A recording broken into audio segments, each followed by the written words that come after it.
Welcome to the Banker Lamp. Please enjoy the video. You start by confirming both numbers are active and can receive SMS or calls. This is crucial for verification. Insert SIMs or ensure the second number can receive codes via another phone. Once done, install the second WhatsApp client, typically WhatsApp Business, alongside the regular app.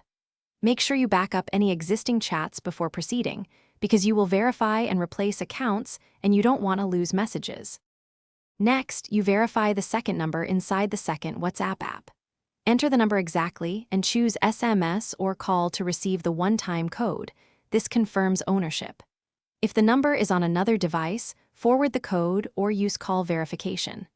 After verification, you'll set your display name, profile photo, and optionally restore a backup tied to that number. Make sure to review notification and privacy settings so both apps behave. Finally, you test both WhatsApp accounts to confirm they operate separately. Send messages, join calls, and check profile visibility. If your phone supports app cloning or dual app mode, enable it so both apps run simultaneously. Otherwise, use WhatsApp and WhatsApp Business. If verification fails, make sure SMS forwarding isn't blocked, toggle airplane mode and retry, or clear app cache and re-enter the code. If messages don't deliver, confirm both numbers have data, or tethering enabled and retry.